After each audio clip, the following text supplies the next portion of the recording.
You're tuning into Black and White Sports on YouTube. The no-holds-barred truth on sports. The main event starts now. All right, Black and White Sports supporters, we're going to talk about Caitlyn Clark. We've got a woke member of the media that has lost his ever-loving mind, but he's kind of known for this. From USA Today, that's big mad. He's big-time mad because Caitlyn Clark got that shoe deal from Nike, the signature shoe. And he brings up R.J. Wilson once again from the Las Vegas Aces. So he's big mad about that, and the key part of all this is, and he's a renowned, known race baiter, he's mad that Caitlyn Clark's white and she got this shoe deal. He doesn't beat around the bush. I mean, he goes straight to the race baiting quick. And then we've got an update on Caitlyn Clark and her status with Team USA. And I don't love exactly what Team USA is trying to do here. I kind of understand what they're trying to get at, but when you look at the potential roster, and it's all not locked in yet, I just can't help but think if you're watching the Olympics, I think there's like 5 current players that you could just simply just trapdoor right out off that team. And nobody would think twice about it and put Caitlyn Clark, who's obviously going to move the needle on that team. And in case you guys are wondering, as we go into this signature shoe deal, Nike gave her a $28 million deal. So we talked about it. We thought it was up around 30. We were pretty close. It was 28. I got to tell you, some of these, like spooked by the $3 million asking price, Puma dropped out immediately. Joke. Adidas sent Clark some products and even a prototype for his signature shoe, but their offer was too low. $6 million over 4 years. Come on, guys, are you serious or not? Under Armour brought in Steph Curry to convince Clark to partner with them. That was according to The Athletic. UA's offer was $16 million over 4 years with a signature shoe. Okay, that's getting more acceptable, but Nike just came in and just sealed the deal. That was $3.5 million over 8 years. I mean, that's pretty good. According to the Wall Street Journal, that Clark would become the face of the female line, as, of course, the way that Kobe Bryant was once a face for Nike as well. So now we got an idea as we talk about this. USA Today's Mike Freeman, both of those were Outkick. Mike Freeman, and this guy is worthless. He doesn't know how to write a sports article without getting race involved. He's incapable of it. And I'm just going to keep it real, guys, since we're amongst friends right here on the channel. He hates him some white folks. There you go. He hates them. He's obsessed with white folks, and he hates them. So there you go. Shortly after, I wonder if him and Jamel Hill are close. Shortly after Clark was drafted by the Indiana Fever with the first overall pick of the 2024 WNBA draft, expected reports of her inking a multi-year deal with Nike began to emerge. Part of Clark's reported 8-year, $28 million deal with the company is the expectation of her getting her own signature shoe. So we'll scroll down here. And so Freeman lost his mind. Freeman refuses to see this because Freeman only sees skin color. His job title is Race and Inequality Editor in Sports. Are you serious? That's his title? What? A DEI columnist. Wow. He's paid to write and discuss how white people are responsible for anything that goes wrong in the United States. Oh, God. Clark, being a heterosexual white woman, is nothing more than a target for Freeman, and he took direct aim in his latest nonsensical column that doesn't deserve any of your time. The column titled, "No Black WNBA Players Has a Signature Shoe. Here's Why That's a Gigantic Problem." Oh, my God. Okay. Focuses on the fact that Las Vegas Aces star, here we go, Aja Wilson, does not have her signature shoe. It's a totally fair talking point given that Wilson is a 2-time WNBA champion, 2-time league MVP, 5-time All-Star, and Olympic gold medalist. Is it a talking point? Because I'm going to tell you, I've done multiple videos that blew up with Miss Wilson involved. You would be shocked how many people, and this just tells you the amount of people that Caitlyn Clark is bringing into this, what has been a failing league, that are bringing into this failing league because a lot of people said, well, who is she? That tells you there's a lot, an influx of a massive amount of new fans into the WNBA. They don't know who Wilson is. All right? Now, I understand that upsets her fans. It is what it is. Okay? If let's see, the WNBA draft ratings went up by basically 1.9 million. And that was by far an all-time record by about 1.9 million, okay? So that tells you, let's say all of Caitlyn Clark's games are 2.5 million views, right? I doubt they'll be that high, but still. Just use that as an example.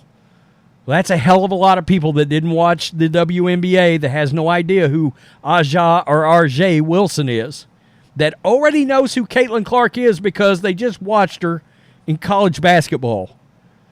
So Nike knows walking in, Caitlyn Clark is drawing more eyeballs to the WNBA at a, let's just conservatively say, at a 4 times higher view rate, all right? Are people consuming the product? What is there to question here? Why is it a talking point? If many more people know Caitlyn Clark than Wilson, it just is what it is. I mean, just keeping it real. I venture to say that more people know, if I'm being honest, probably know Angel Reese more than they know Wilson. Because women, for the last couple of years, people have been consuming women's basketball because, A, there hasn't been any political narratives in it. And so now those stars are coming into the league. These college stars are just better known than any WNBA player outside of Brittany Griner. And people don't know her for basketball. They know her for getting arrested in Russia. There. We said it. Arguing that Wilson deserves a shoe with her name on it is more than fair. No, it's not. And every sign points to that becoming a reality sooner than later. Look, I have no doubt somebody will give her a signature shoe. Probably Nike because she's got a deal. She'll get a signature shoe, but it'll be a DEI inclusion signature shoe because of all the scrutiny from the very few people that are actually fans that are being actually real loud and the mainstream media, like this turd on Punch Bowl, right? Clark reportedly receiving her own signature shoe from Nike just as she enters the WNBA served as a perfect excuse for him to pick on her and other successful white players in the league. White women getting a signature isn't something to celebrate. It's a pattern. That's a pattern. And one he's not a fan of. Who cares what you're a fan of? Wilson's lack of a signature shoe getting a fresh look because Caitlyn Clark is expected to get a signature shoe in the near future if she does. Clark would join only 3 other WNBA players with signature shoes. Breanna Stewart, Ellen Del Donnie, and Sabrina Onescu.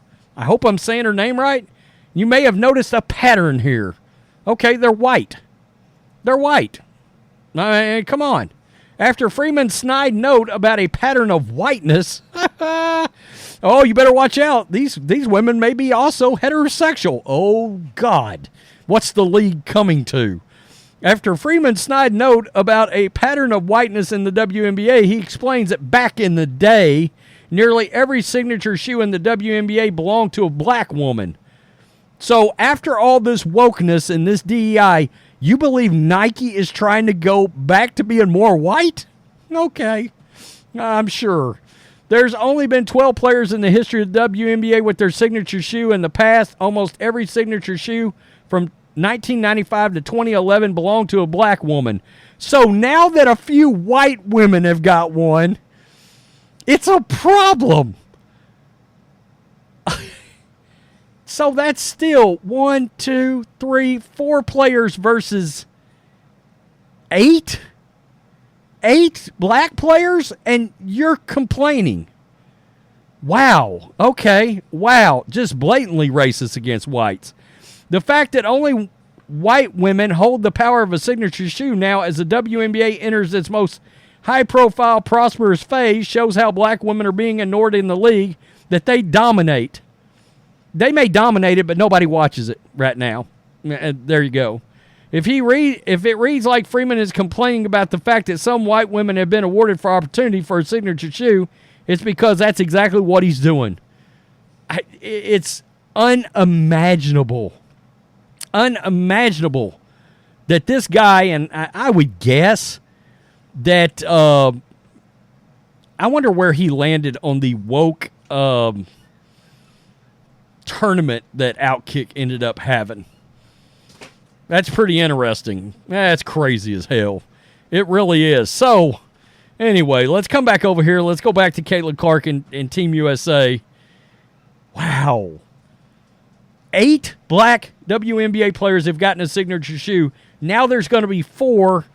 They happen to be white, and now there's a problem. Now the WNBA is the shoe manufacturers have become racist. At the most woke time in the history of planet Earth. And by the way, doing all this DEI virtue signaling is tanking companies. They don't care. Just make sure you're woke. God, I feel like Kathleen Kennedy's involved in sports marketing and media right now. I mean, if Kathleen Kennedy was running the WNBA, it'd be like, make her lame, black, and gay, and everybody would be happy. God, unbelievable. So, Caitlyn Clark's early WNBA play will be her tryout for a roster on Team USA, the women's team. Now, in case anybody remembers or don't remember if you're not old enough, the original Dream Team had Christian Laettner on it. Anybody remember him? Out of Duke, he was very, very popular coming out. Well, let's put it this way. He was either very beloved or very hated. And I think he was very hated. A lot of people think he's a bust. And maybe he is for as high as he was drafted, but he actually still had a solid NBA career and played a long, long time. But anyway, that's neither here nor there. Caitlyn Clark's early play in the WNBA will serve as her tryout for a spot on the USA Women's Olympic team. The women's roster for the Paris Games won't be determined before June 1. Unable to attend the U.S. training camp this month, Clark will have to start the start of her WNBA career to show the U.S. Women's Basketball Selection Committee whether she deserves a spot. Selection Committee Chair Jennifer Rizzotti said she'll be watching. Quote, "You always want to introduce your new players into a pool, whether it's for now or the future," she told the AP. "We stick to our principles of talent, obviously, positional fit, loyalty, and experience. It's got to be a combination of our entire work. It's not going to be fair to some people." Life's not fair, maybe? I mean, look, I don't know that this isn't the final roster, but this is some names that's been on there. And, I mean, as I scroll down, Brittany Griner's on there. I know her. Now, unfortunately for Brittany Griner, I know her because she's was like a 6'8" black woman that got locked up in a Russian prison. That's why I know her. Breanna Stewart, yeah, I know who that is. Diana Taurasi, I know her, but I know her from her college days, to be honest with you. Aja Wilson, yeah, we know her because Caitlyn Clark's put her on the map. Oh, God. But I venture to say, this is just my point. 1, 2, 3, and this entire top row. You could literally trapdoor any of those players off that team, and nobody's going to care as long as Caitlyn Clark makes that team. There's none of those players while you're watching the Olympics that is moving the needle in the slightest. Caitlyn Clark shows up on Team USA wearing that jersey. Holy crap. I'd be very interested to not only watch the games, knowing that unlike these other pissed off women all the time that seem to hate America and support Marxism, Caitlyn Clark's probably actually pro-country and pro-America. What a radical change that. Speaking of radicals, what a radical change that would be. What a turn of events that would be. To see an actual Team USA women's basketball player that loved our country instead of just complained all the time and walked around like they were mad, like the U.S. women's national soccer team. Looking right at you, Megan Rapinoe. Yeah, who looks like Bruce Springsteen now, or actually Bruce Springsteen looks more like Megan Rapinoe now. Anyway, that's neither here nor there, but you get a laugh out of it. Wow, if I am Team USA's, if I'm NBC Sports, I'm calling Team USA and I'm saying, look, I mean, we're platforming this thing, and I understand we paid and I would say we paid a lot of money for the Olympics. We want Caitlyn Clark on the damn basketball court. Period. Those other women ain't bringing in. You could combine them all, and they ain't bringing in 10,000 viewers. You put Caitlyn Clark on there, how many is she bringing? Team USA, NBC, actual free network television. Caitlyn Clark. Would a Team USA women's basketball game get 10 million viewers? You got to wonder. And that's a huge rating these days. That would be a gargantuan rating. NBC is sitting back having these conversations as we speak right now. Just saying. Tell me what you think. Peace. I'm out. Long-ass video. Till next time. Thanks for watching the show. Be sure to like, comment, and subscribe. Be sure to tune in next time on Black and White Sports.